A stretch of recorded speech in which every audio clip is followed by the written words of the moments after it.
Sayang ini Presiden Obama keburu pulang ya. Padahal tadi gue mau nyuguhin nasi goreng buatan gue lo, gokil lo, buatan gue enak banget lo. Apalagi kopi buatan gue. Ya. Kenapa nasi goreng buatan lo? Iya enggak, kan beliau kan katanya suka nasi goreng dan apa segala macam. Suka sih suka, tapi juga dia punya selera lah ya. Nasi goreng jamak. Iya. Bakso. Dibikin Inggris.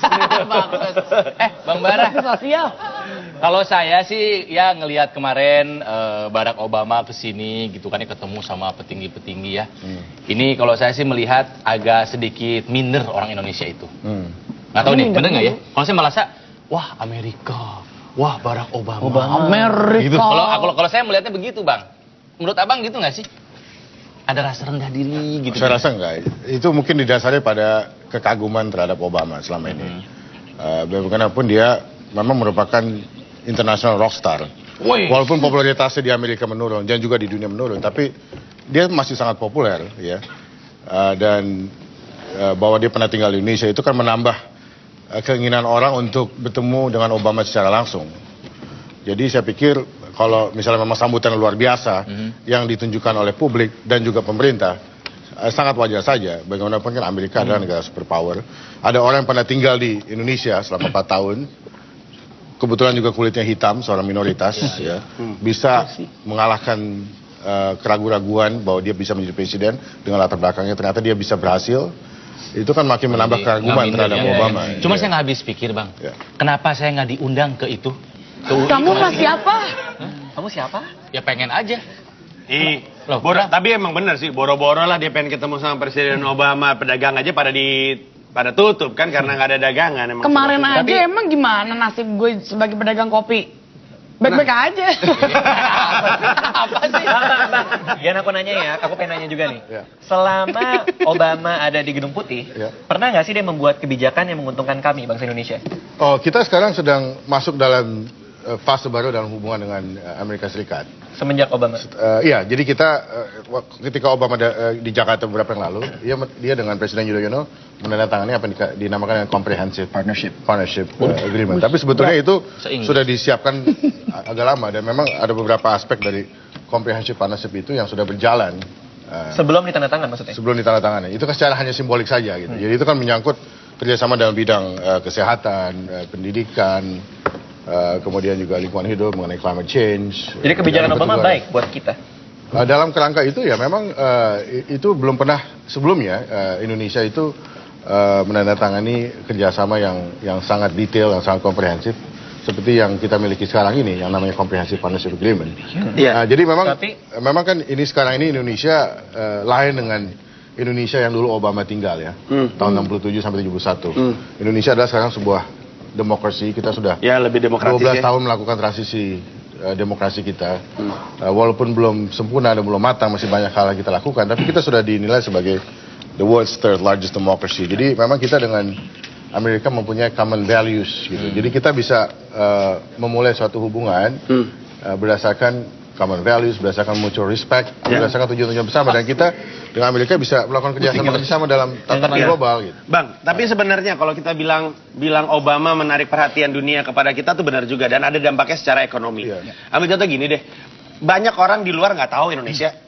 Tapi ketika Barack Obama datang ke Indonesia, pidatonya itu ada di semua stasiun TV, di semua negara gua rasa. Dan waktu itu CNN International, BBC juga, waktu itu dibahas gini. Tribune masuk halaman 1. Nah, dan bukan cuma itu, waktu itu dibahasnya adalah, jadi si news anchor-nya BBC waktu itu ngomong, Presiden Obama baru saja speech di Indonesia, sebuah negara yang akan punya potensi kekuatan ekonomi yang baik, dan kemarin ketika di economical storm, dilalui oleh Indonesia dengan baik. Itu kan jadi nilai positif di negara luar.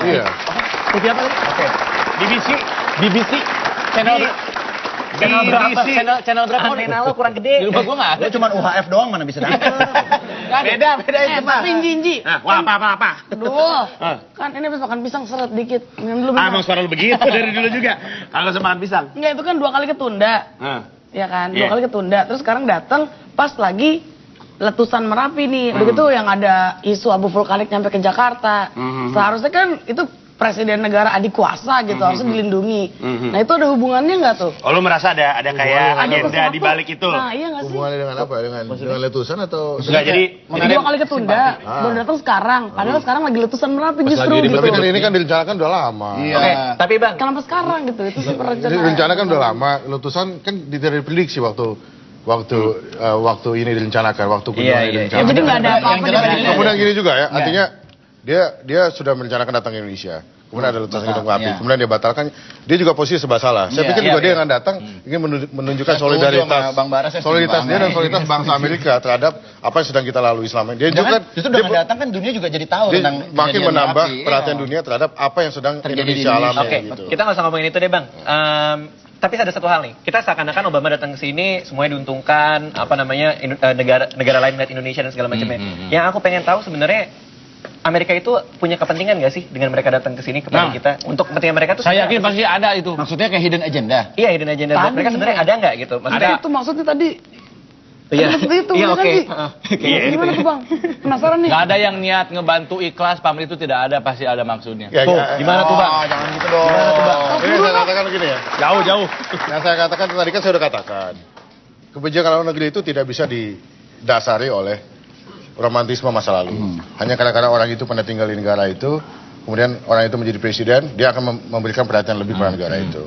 Dia mungkin punya ada semacam emotional attachment, ya ikatan emosional, tapi tetap saja kebijakan luar negeri itu memang harus didasarkan pada kepentingan. Dan memang Indonesia di mata Amerika ini, walaupun tidak misalnya sepenting India, sepenting Cina maupun kita juga bukan kita memang lihat, kita harus akui kita kan kekuatan ekonomi kita tidak sebesar Cina, tidak sebesar India. Kita juga bukan sekutu tradisional Amerika di Asia, yaitu Korea Selatan dengan Jepang. Tapi kita adalah suatu negara yang dinilai mempunyai growing importance.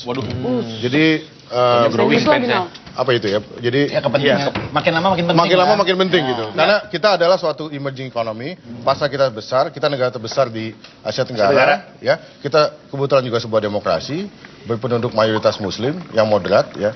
Kita bisa dijadikan role model bagi suatu perpaduan yang harmonis antara Islam dengan demokrasi. Jadi ini semua menyatu dan membuat memang kita ini seksi. Dan Anda tahu ya, waktu Obama ada di sini 2 hari yang lalu, itu ada artikel panjang di New York Times yang kemudian dimuat di International Tribune yang mengatakan bahwa Indonesia ini memang menjadi rebutan sekarang. Misalnya Cina juga memandang Indonesia penting dan Cina juga ingin menyebarkan pengaruhnya di Indonesia gitu. Jadi kan ini kan juga menguntungkan kan kedatangan Obama ini. So, waktu itu kan Jadi artinya kita mempunyai leverage, kita mempunyai bargaining position yang kita bisa mainkan dalam pencaturan internasional. Yang juga kita pengen tahu itu adalah kerjasama bilateral antara Indonesia dan Amerika yang waktu itu disepakati apaan sih? Kalau nggak salah ada 2 kan, perdagangan dan pendidikan. Oh banyak, itu yang di bawah payung comprehensive partnership banyak Panji. Jadi menyangkut nih soal investasi, soal pendidikan di situ misalnya nanti ada bantuan dari Amerika kepada Indonesia di mana nanti akan lebih banyak lagi mahasiswa-mahasiswa Indonesia yang belajar di Amerika. Oh gitu. Pindah aja.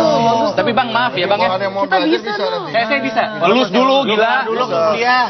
Kelar dulu. Tapi gini, Bang. Kalau bisa gua tukar juga deh. Lu gua tukar ke Amerika bawa yang cakep-cakep. Nah nanti juga gini. Vicky Fat. Nanti juga gini. Nanti mereka juga di perjanjian itu nanti akan lebih banyak anak-anak Amerika yang belajar di Indonesia. Jadi ada pertukaran gitu. Bukan hanya anak-anak Indonesia ke sana, anak-anak Amerika ke sini. Jadi itu artinya bahwa di situ ditekankan juga people to people contact gitu, bukan hanya government to government. Sorry, gini Bang. Kalau saya melihatnya begini Bang, kok demi kesejahteraan, demi kemajuan Indonesia ngarepin Amerika. Yang harus ngemajuin bangsa kita ya pemerintah kita dong Bang. Ya tapi kita kan ini kan kita hidup dalam dunia yang makin interconnected. Kita tidak bisa Berdiri sendiri. Kita juga harus cerdik memanfaatkan potensi-potensi resources yang ada di luar negeri gitu. Jadi bagaimana kita memanfaatkan kebijakan luar negeri kita untuk bagaimana supaya kita bisa memajukan Indonesia nggak ekonomi bisa kita sendiri, demi kesejahteraan bangsa kita pada akhirnya. Kita nggak bisa hidup sendiri. Ini dunia makin interconnected. Bang Bara benar. Enggak, sekarang gini deh, semua negara itu, siapapun negaranya itu, pasti akan ada hubungan dengan negara lain. Dan kalau misalkan kita ngomongin kerjasama, paling strategis kan nyari partner kerjasama yang bagus juga, yang gede. Ya Amerika salah satu negara yang terbesar. Nah, Cina bisa hebat, India sekarang bisa sangat hebat, pertumbuhan ekonomi bisa sampai 10%. Itu karena apa? Karena mereka juga membuka ekonominya, walaupun juga pada saat bersamaan mereka harus melihat kepentingan nasional di situ kan, tidak bisa juga dirugikan. Tapi bahwa dengan adanya perdagangan, ada hubungan dengan luar negeri, itu ternyata bisa memberikan manfaat bagi negara tersebut. Kemarin waktu Presiden Austria ya? Iya. Presiden Austria kan sempat sih, iya kan? Iya, tapi beritanya ketutup sama kedatangan Presiden Obama sampai nggak ada yang ngeh. Kan sebenarnya waktu itu juga beliau bikin kesepakatan kerjasama investasi. Nah, apa sih sebenarnya yang perbedaan signifikan antara kehadiran Obama ke sini dan kerjasama yang dicetuskan dan Presiden Austria ke sini dan kerjasama yang dicetuskan? Saya terus tidak begitu mengikuti ya apa. Tapi memang ada perjanjian antara Nggak ada yang ngikutin sih waktu Presiden Austria. Itu yang gua tahu ada penantanganan itu bisnis ekspor. Ya, ada penantangan. Kangguru. Australia. Kita Australia, kangguru ini Austria, beda. Jangan paksa orang dong. Gua aja penjaga warung tahu, kangguru itu dari Austria. Lu sama kayak Oh iya. bodoh. Lu dari mana? Australia bener ya? Australia. Wah.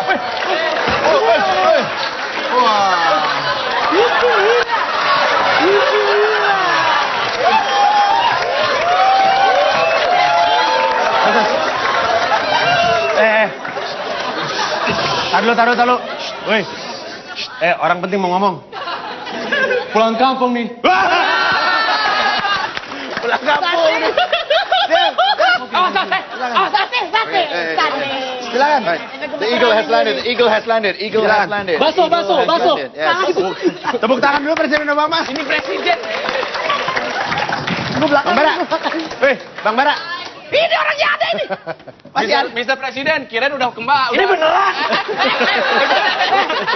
Macam tuh dia. Ini beneran. Beneran ini asli. Oh, duduk normal lagi. Tepuk tangan untuk Presiden. Normal duduknya dong. Yuk. Aduh. So, Mr. Obama, Are you really Obama? are you eating bakso nice?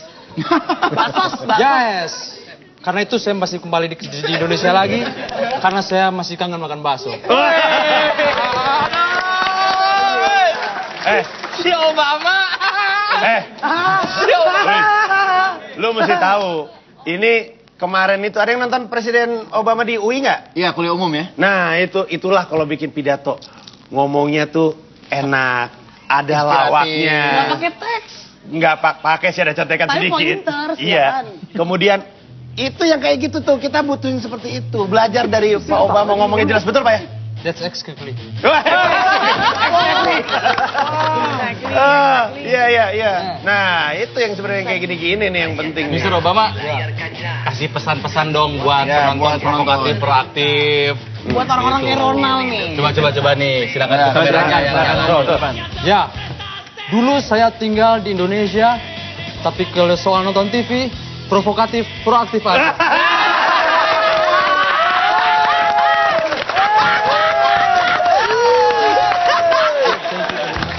Wah, luar biasa. Gitu. Lidah jatuh retorika, saya semua tanpa logika. Kau wakili rakyat yang mana? Mohon maaf.